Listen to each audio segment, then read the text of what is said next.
وينشر الهدي إيمانا وموعظة فبالجهالة قد خابت مساعينا غابت مناقبنا واسود حاضرنا غابت مناقبنا واسود حاضرنا وأوشك اليأس أن يغشى أمانينا. Assalamu alaikum wa rahmatullahi wa barakatuh. Ahlan wa sahlan wa marhaban bikum. Welcome to another edition of the Sulaiman Ravat Show. It's now part 4 in the 6-part series on education with Edris Khamissa. We've spoken thus far, we've spoken about the state of education in the country. Idris Bhai elaborated on his thoughts in as far as schools are concerned and the curriculum and teacher methodology and where we are going wrong and what we need to appreciate and what we need to fix. We spoke about attributes of teachers, very important. And in our last discussion, we spoke about that very critical role of the parent. You have the student, you have the teacher, but that education will forever be compromised if the parent doesn't play the role that the parent needs to play. That was what we discussed last week. Now, in today's program, we are going to be picking up on the aspect of homeschooling. We also will talk a little bit about tuition. Many would say tuition has become a big business. Some would say some teachers are making more in their tuition than they get from the school and from their formal employment.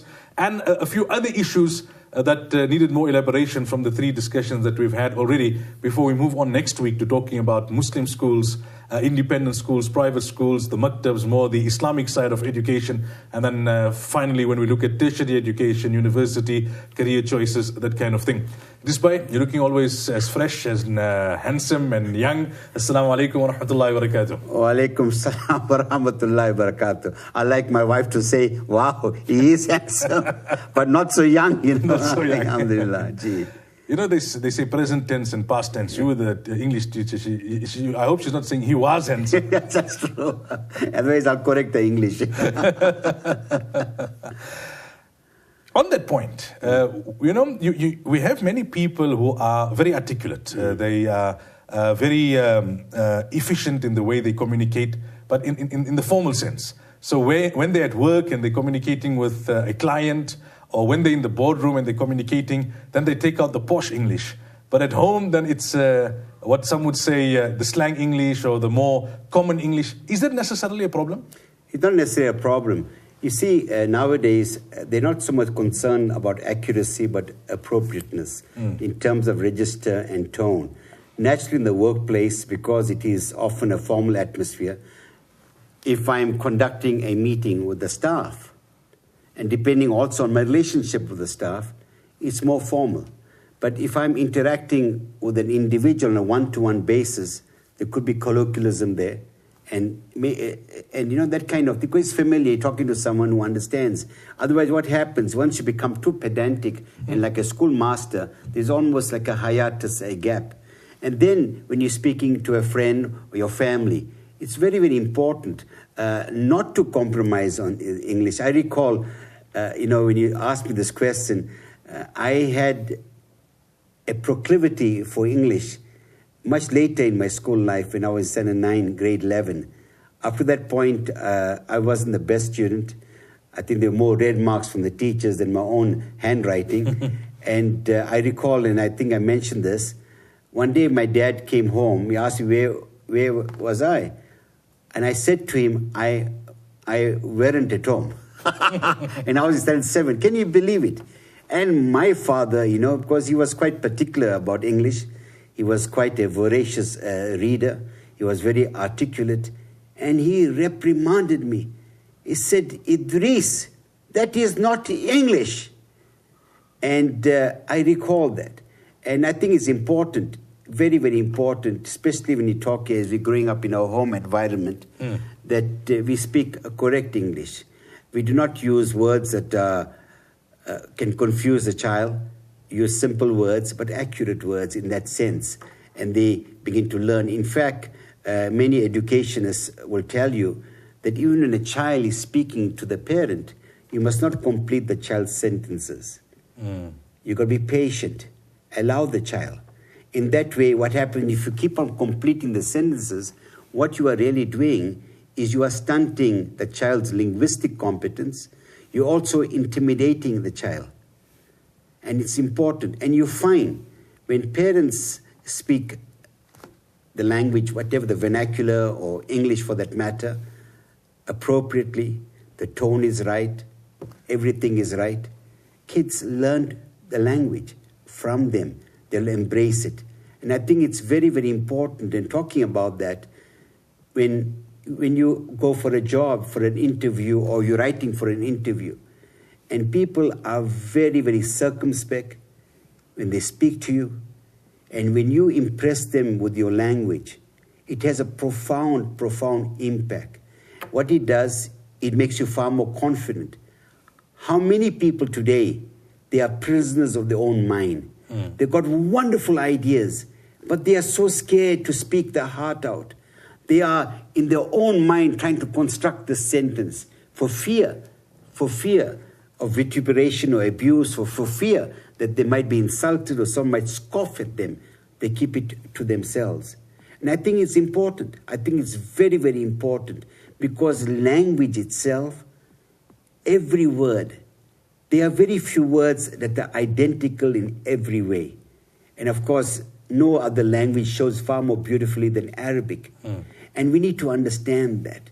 And once you understand that, every word would have it this undertone, connotation, denotation, the different nuances and shade of meaning. When I say, for example, as an example, I would say, it was very dark. As opposed to if I said, there was no light. All these words, because comprehension is not only understanding what is said, it's also understanding what is not said. It's about the context, the subtext, and comprehension is also the ability to anticipate. The first word a teacher writes on the board, the, immediately in the child's mind must say, I'm sure a noun will follow. Just to give you one example, a few examples that I tried when I was a teacher of English. Now, comprehension is something that many people have issues with. They have difficulty understanding. They read it once, twice, thrice, and they fail to understand. And I recall Smail Kathrada taught us the God approach. And the God approach basically is, when you read it the first time, it must be preceded by an intention. So you say to yourself, I'm reading this passage for me to understand the gist or the gestalt. The gist, what's the main idea? That's your intention. You're not going to allow words to bully you. You'll not be bogged down by different little ideas or evidence or substantiation of facts or data. So, okay. This passage is about the challenges a man went through in his young life. That's the main idea. Then you say to yourself, let me find out what is the main idea now, or the supporting idea in each paragraph. Because every paragraph ought to have a topic sentence that enhances the broad gist. You break that down that way. Having done that, he said, now, let me look at the details in each paragraph that enhance the meaning. I went a step further. What I used to do is sometimes I used to give the pupils only the questions, not the passage. And I might give them the title of the passage.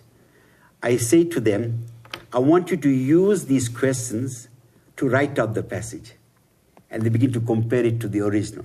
Or sometimes what I would do, I would tell them, this is the theme, it comes from this book, I shall give you the first sentence only.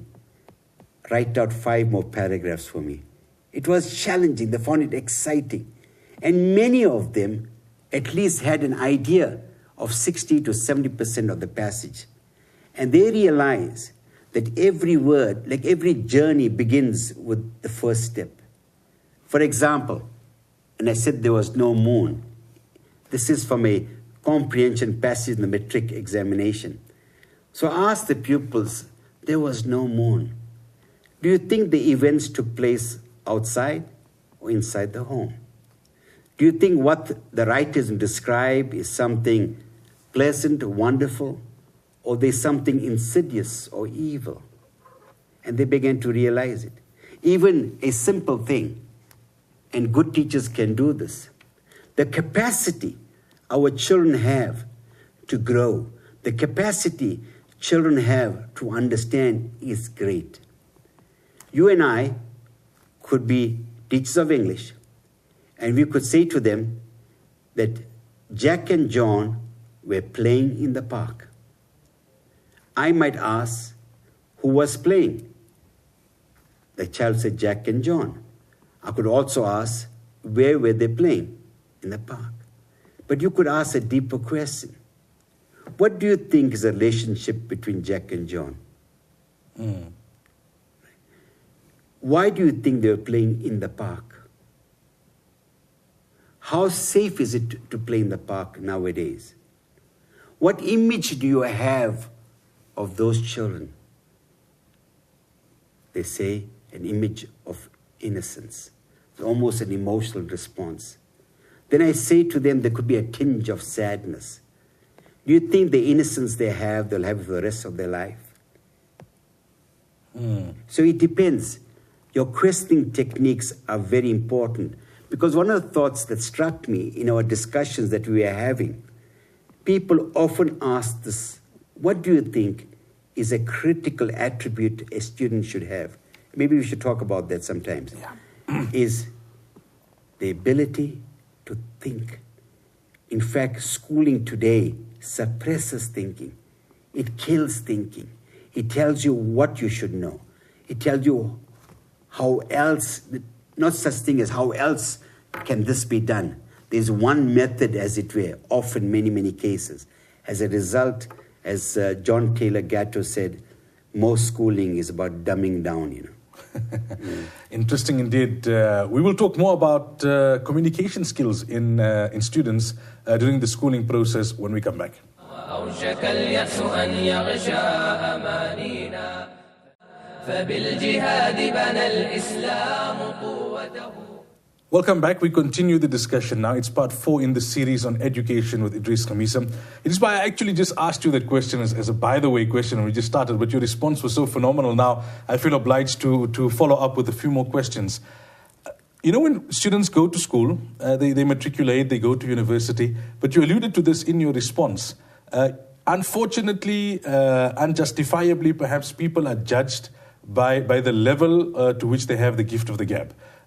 We know in the place of my formal employment, when we interview people, and you made reference to this as well, somebody comes across very articulate, you almost feel like you're getting carried away. This person is the best candidate, and then you have to pinch yourself and say, well, let me look at other things, let me look at track record, let me look at qualifications, etc. I can't only judge on this one thing. And then there are those who either because of their character, they may be very introverted, and there are those who just simply don't have that linguistic skill.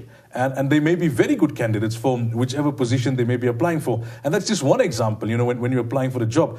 When you can speak in a very articulate way and you carry yourself well in terms of language, the whole environment reacts to you very, very differently. How do we bring that back into the schooling process? Because on the one hand, people could argue that no, English is taught. But if English is taught as a language, why do we see people still wanting to go for the Dale Carnegie course, for the Toastmasters course? Why is there a need for what you were doing with Advocate Mohammed Vahid, Academy on public speaking and public such books? Wouldn't that highlight that there's a deficiency? One would have thought that you're studying for 12 years and English is a compulsory language and it's in every standard right till you matriculate. These skills don't seem to be coming through. You know, that's a very powerful idea that you have. But when you look at schooling, children, when they are in the foundation phase or in the primary school, many of them are spontaneous. They'll put their hands up whether they know the answer or not. They're not afraid to make mistake. And you find that kids participate. That's the methodology. But what happens as they get into the high school, depending on the dynamism of a teacher, often it is teacher talk and you listen, that you are a passive receptacle. You know, the idea is a child's mind to be filled, or is it a spark that you ignite? And good schooling is when kids are participatory, when they get involved in it. There's discussions, where you have debates, where you have collegial learning, where you have peer supervision. All of these things do take place. In our days, when we grew up, debates were a common phenomena. It was inter-school, inter-house, those debates had taken place. The Jan Hofmeyr speech contest, when you are having those discussions and rather those presentations in front of a whole range of people. And that gave people confidence. Now what happens is this, in our homes today, we do not have enough conversations about life, about things.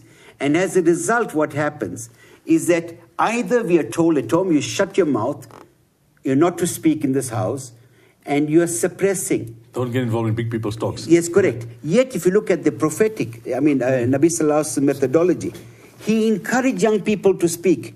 You find the Sahaba, I think it was Abdullah bin Umar, if I recall correctly, and Hazrat Umar was his dad, right? And when Hazrat Nabi Sallallahu Alaihi Wasallam asked him a question, none of the Sahaba knew, but he knew it. As he walked out, he told his beloved father, I knew the answer. And he said, but we should have said it. In front of the Prophet Sallallahu Alaihi Wasallam. You should have said it. Why? Because Nabi Sallallahu Alaihi Wasallam celebrate young people doing this. Celebrating them to speak their heart out. I know there's so many incidents. For example, the time when a young boy sitting on the right-hand side, so he wanted to share what he was drinking. He said, let me seek his permission first. And the boy said, no, I want to have it. So in other words, what does it do? It affirms him. And who? The highest of Allah's creation. The beloved Prophet Sallallahu Alaihi Wasallam. Can you imagine this young boy? He'll tell the other young boys in Medina, this is what happened today. I was with the Prophet Sallallahu Alaihi Wasallam. I asserted myself. We allowed. You know what I'm saying to you? So this is very important. Because today, Maulana, it worries me. It worries me. When you look at our community, we find that we are not in a position to even defend our faith. We're not in a position to be articulate about anything. It's a life, and I'm loath to generalize. There is also a lot of goodness, a lot of young people who are showing wonderful qualities of leadership, like Mohammed Desai from BDS. He happens to also come from Poshepsin. Shepi, right? And you find, I admire the way he deals with the media, how he deals with other people. He speaks with conviction. He uses a lot of hikmah and wisdom. And I'm sure much of it, I know he's schooled in Shepson under my brother, but I'm sure much of it must have come from home. And this is a point I also want to make. And I'm saying this here, I'm loath to make generalizations. You see, if you look at the Jewish community, they get one message from home, the same message from the Jewish school, and the same message from the synagogue. Each one reinforces the other. Say synergy. But with us, the messages we get are so diverse, our parenting ways are so diverse, and we have forgotten that we are bringing up children. We need to align them to a purpose. And we speak about education, that if any education negates Allah, if any education does not have Nabi Sallallahu Alaihi Wasallam as part of the equation, it's problematic. Because the aim of education is the same aim of life. There must be that synergy and that connection. It gives me joy when I hear young people. I've adjudicated many a speech contest. When I was actively involved with the not SRC so much, with the English Society, young people from different backgrounds standing up in public, speaking with conviction, connecting with the audience. They say, wow, it can be done. It must be done. And that's only one particular skill. To ask a child an opinion, that's very, very important. You find, as a result, many of our children today, they find it difficult to even defend their own belief system. They find it difficult to say no. You find they are ensnared, their hearts, their minds, almost manically. And it's important for us to come out of that. For us not to celebrate mediocrity, but excellence. We were born to lead. And I don't mean it in a pejorative, negative sense. We are born to show people the way. We were contributors to science. We are contributors to society. And that is so fundamental. We are today sitting back, mimicking others at our own peril. Our morality is being eroded in many, many cases. And we've forgotten what our purpose is. We want to get titillated. We're not involved in major, major things. And if a schooling system can encourage through cajolery, through persuasion, through interaction, and through support, having a heart-to-heart talk with the child, where a teacher walks the extra proverbial mile, calls Muhammad to the side. He said, Muhammad, I'm worried about you, Muhammad. You're like my son. What are your aspirations? Does it not worry you what's happening with the ummah? Does it not strike you? And I believe in you. Give yourself a chance. That little talk, away from the classroom, done on a one-to-one. It's authentic. It is genuine. His heart, inshallah, will be touched. On this point, the initial question I asked you was that is it necessary to speak in a very formal and very polished way when you're interacting with people that you are more informal? Let's take an example. Before that, but let me just, if I could answer that completely. You see, that's the idea. It depends why you use your power, the speech. And remember, we are not here to mesmerize people. If you use it to impress, your intention is wrong. There are some people who are articulate, but they lack substance. In an interview, they'll mesmerize you. And therefore, it's important, the point that you made, you got to look for evidence, support material, in terms of his character, in terms of his sustainability. Does he connect? Yeah. You know what I mean? Is he able to participate? Is he a team player, One question I find of interest, and I ask it because it's something that we have been discussing, at the workplace as well. One is, speaking and the verbal part of it. The other is the written part of it.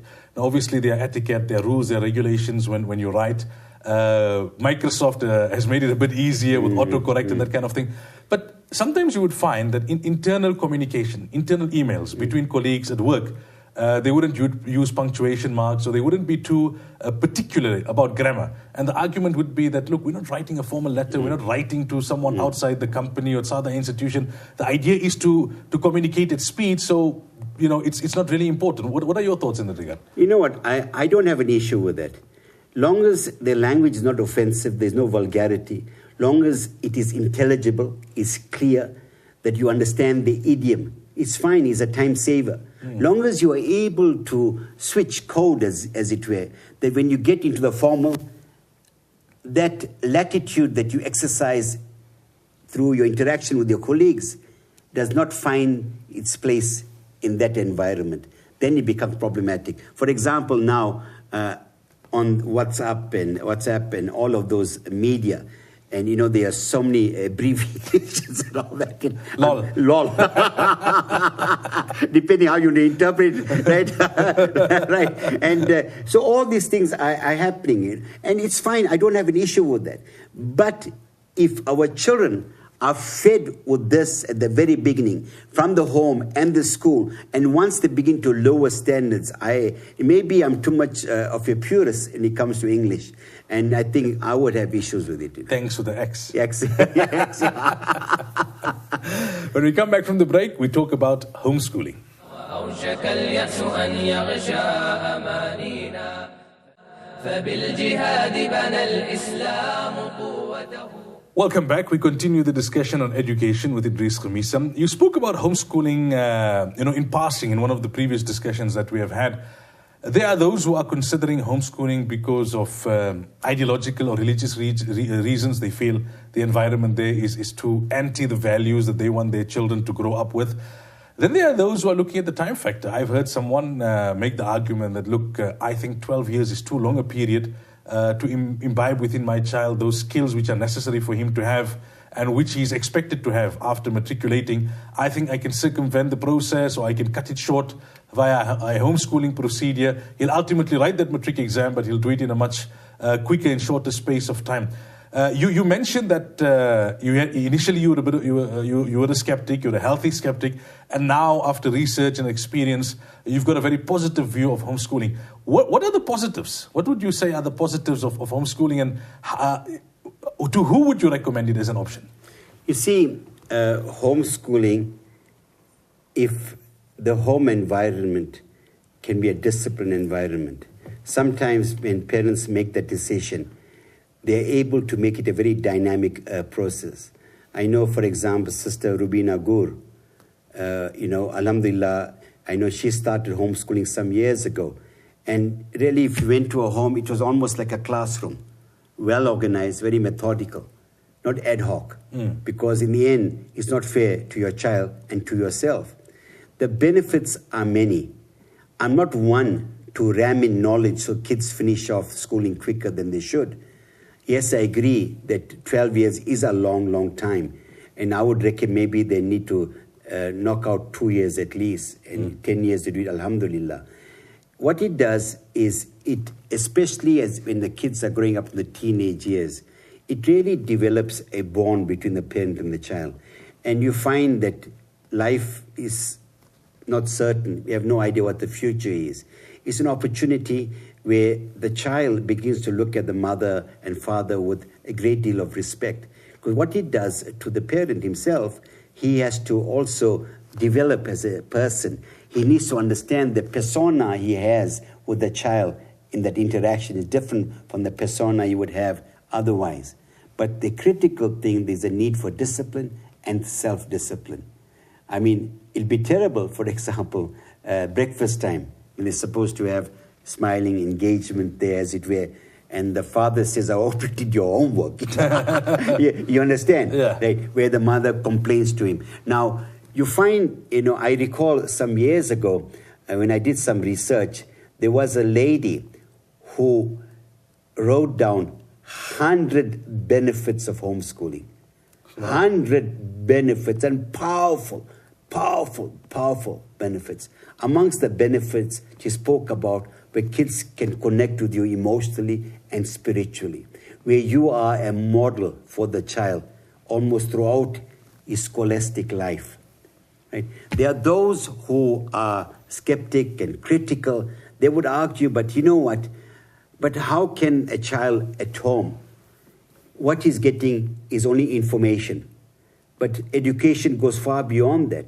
It's about interacting. It's about outreach programs, about excursions. And there's far greater stimuli when other people participate in discussion. But that's a very erroneous notion of homeschooling. Homeschooling is far more formalized than that.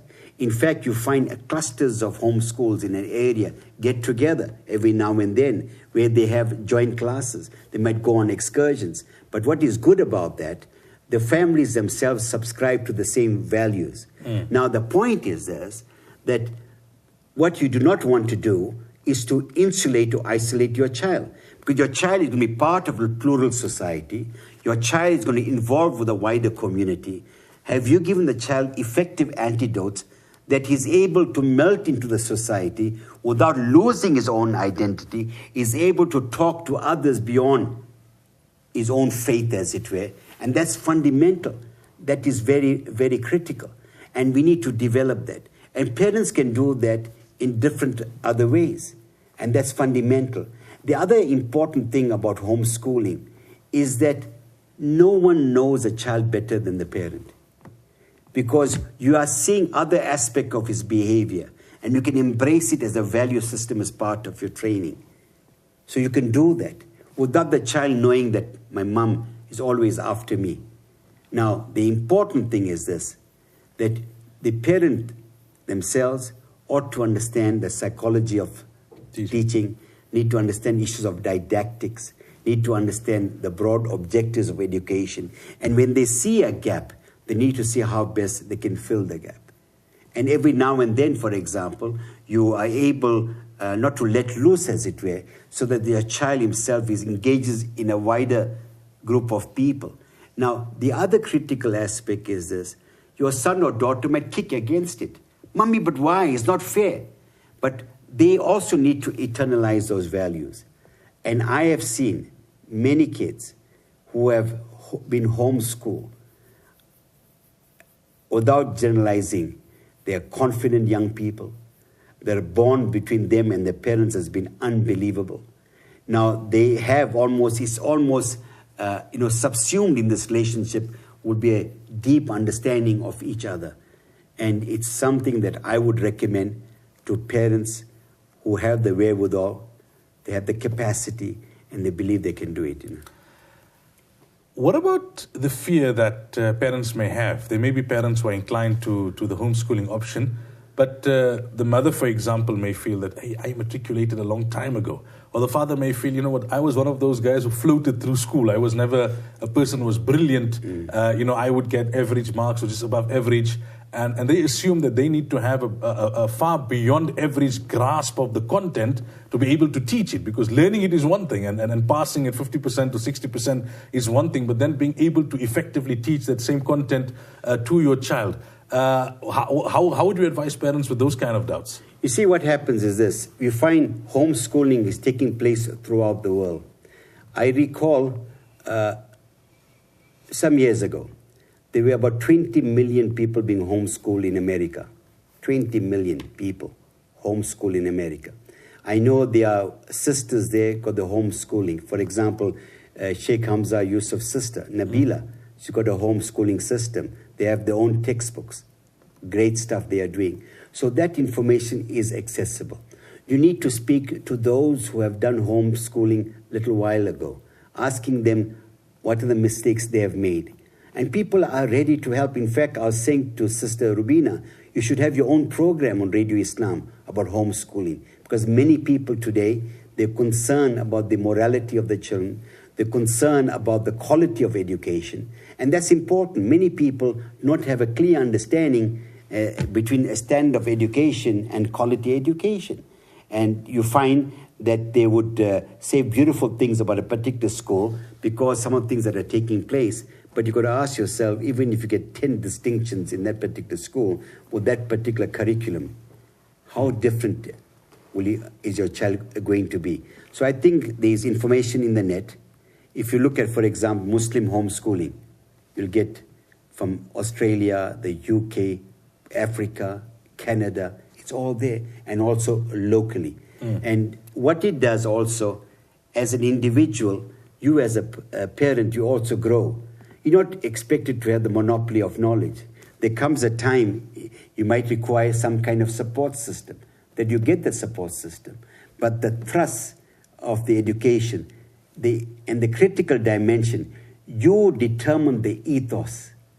That's the critical dimension. You determine the ethos of your home in terms of the value system. And what happens is this, then those parents, they are obliged to create an atmosphere that is conducive to learning. They'll exercise far more control in terms of the television. They'll ensure that the children will have wonderful and great friends that can be supportive.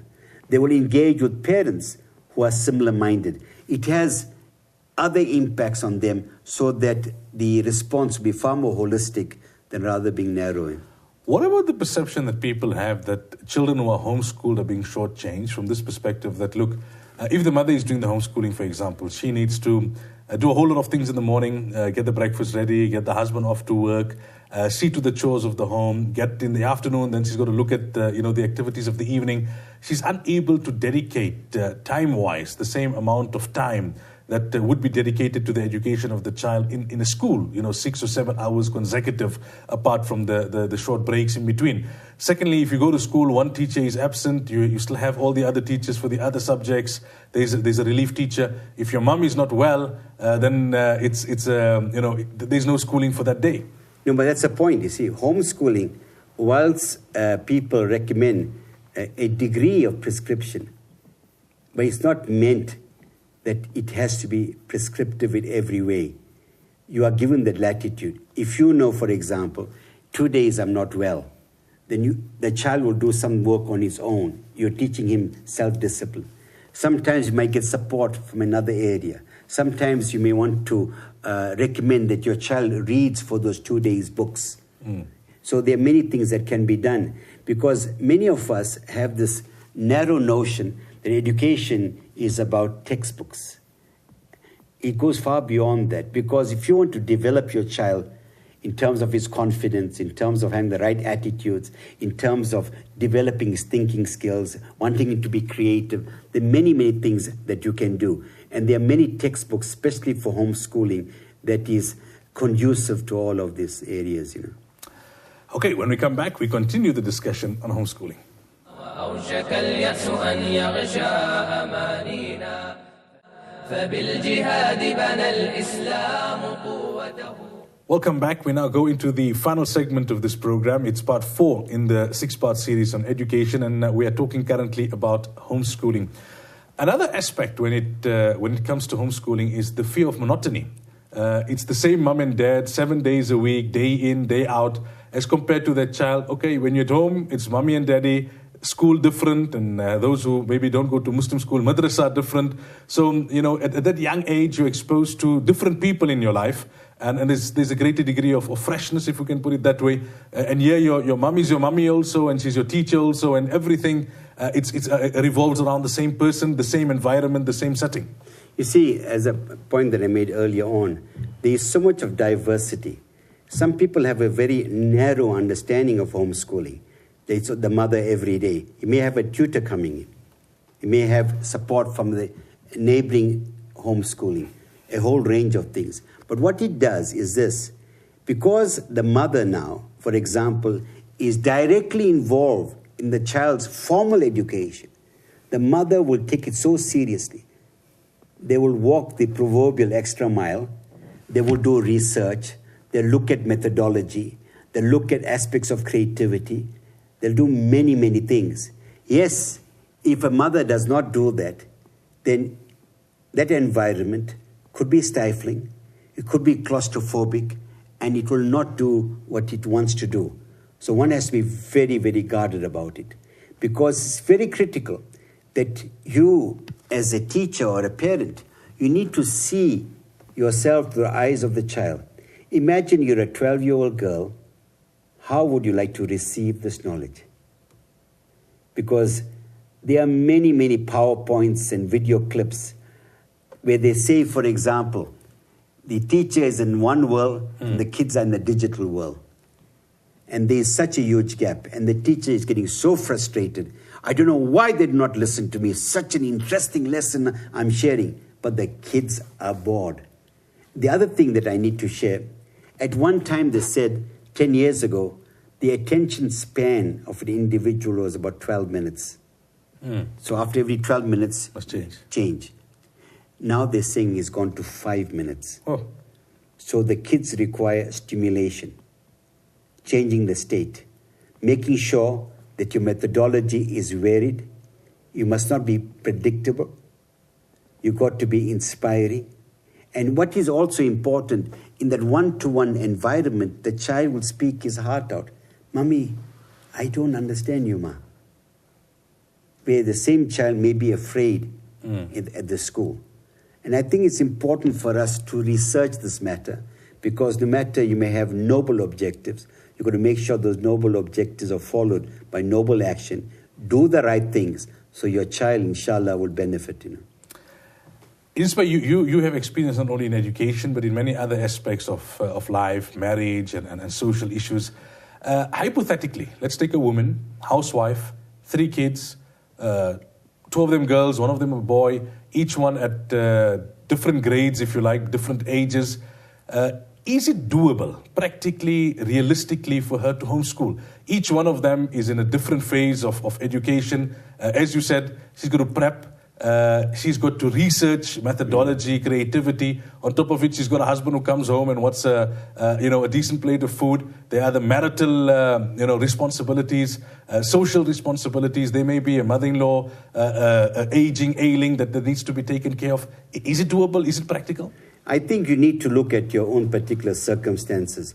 You also need to look at your own personality. You will know. For example, if you do not inspire attention with your children, if, for example, the children do not have confidence in you, but just because you think it's a great idea to homeschool your children, I know there are instances that many people after a year, they give it up. They say, I can't do it. I can't do it. Now, often what happens, sometimes, if the mother is responsible for homeschooling, the father needs the mother. He wants his time with her also. That can create a dynamic. So what is important is that the family itself must be involved. Now, when your children different ages, of course, they also need to understand what this whole exercise is about.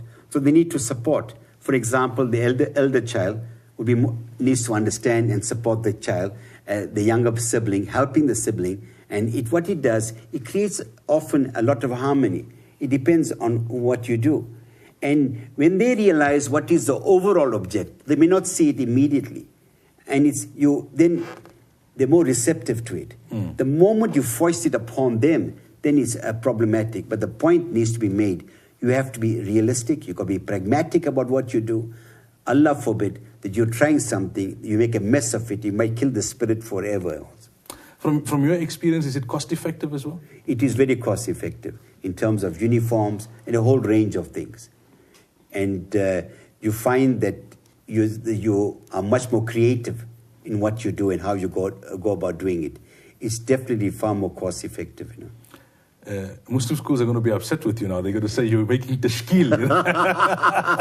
No, those are going to drop subsidies less. No, I love the Ummah. I love you, my brothers involved Muslim schools, madrasa. I love all of you, you know. And whoever is doing whatever they're doing, Allah bless them, you know. But I say to anyone, whatever you do, it's an amana.